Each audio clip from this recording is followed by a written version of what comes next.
Good morning, ladies. Welcome back. This is your Read Aloud assignment video. As always, before you can do the writing, please make sure to finish this video here and then click the link below to watch the actual Read Aloud. The book you're reading today is by my favorite author, Tommy DePaola.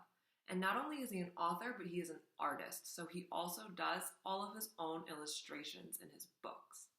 The title of the book you're reading is called The Art Lesson. The Art Lesson is about a little boy named Tommy who wants to be an artist, and then he goes to school and learns things a little differently than he expected. I think you girls are really going to enjoy this book. It's one of my favorites. As you ladies are watching the read aloud, I want you to be thinking about the major events in the story. Just like we've been doing this week, you're going to write about the beginning, middle, and end, but we're going to take a little bit of a deeper dive. Today, you're going to focus on how Tommy, our main character, feels throughout the story. So you're going to think, how does Tommy feel in the beginning, and why does he feel that way? How does Tommy feel in the middle, and why? And how does Tommy feel at the very end of the story, and why? So make sure you're looking out for those clues in the text and the pictures that show you or tell you how Tommy is feeling. Ladies, we have enjoyed looking at your writing so much these past few weeks, and we just want to give you a tip of how you can take your writing from good to great. We've noticed that in our introduction sentences, we're not actually introducing the story or what the question is to our reader. So here's an example for today. I liked the book, The Art Lesson. Does that seem right? It doesn't, because we're asking you to write about how Tommy feels in the beginning, middle, and end of the story. We're not asking you whether or not you liked the book. So in this particular case, this is not an appropriate introduction sentence for your writing. Take a minute and think about one that might fit instead.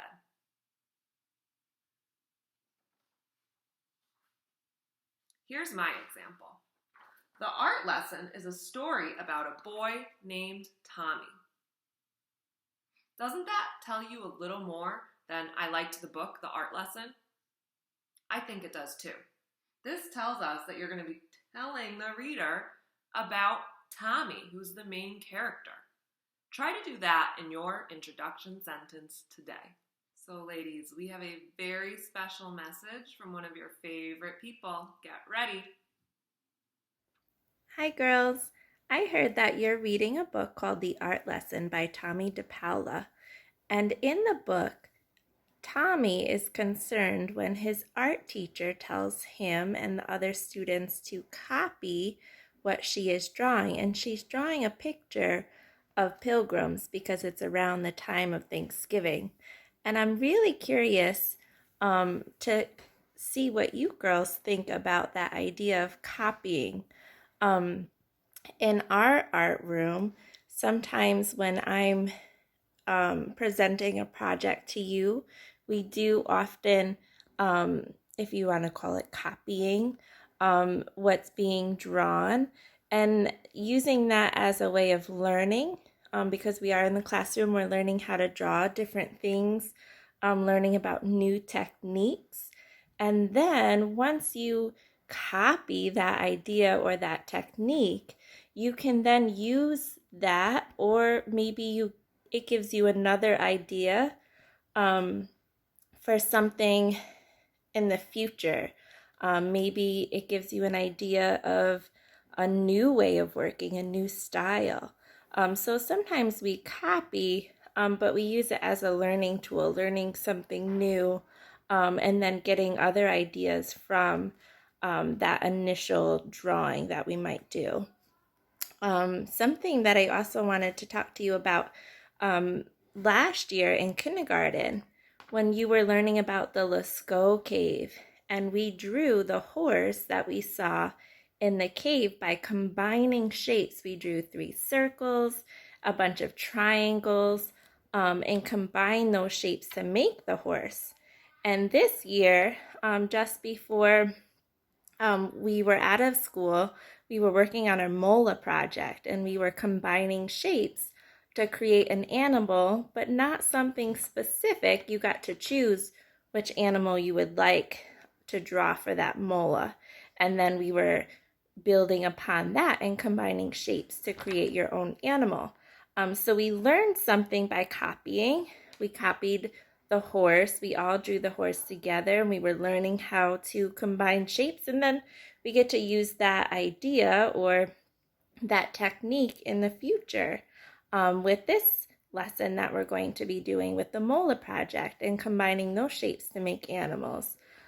So it might seem like copying, but we're kind of using it as a learning tool. And I think Tommy is going to find that out, in the book, that he's using that copying technique as a learning tool. So I hope you like the book, and I hope to see you girls really soon. I miss you so much. Thank you so much, Miss Ream. That was so helpful and so fun. I really appreciate you taking the time to visit our first grade girls. All right, ladies, and here are those writing tips to help you do your very best work. Remember, always start your sentence with a capital letter and end it with punctuation.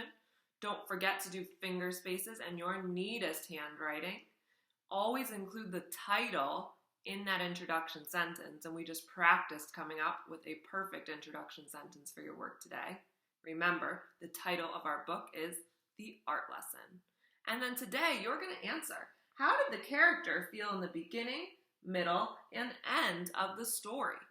So you might say something in the beginning, Tommy felt, and then you're going to tell me why he felt that way. Don't just tell me how he feels, tell me how you know. And then you're going to go through and do that for the middle and the ends. And then finally, you'll do an illustration that matches your words. As always, girls, please make sure your name and the date are on top of your paper. And then when you finish, you can have your grown-up take a picture of it and send it to your teachers on Class Dojo, or save it in that file with all your other work so that we can see it when we are all back together in school.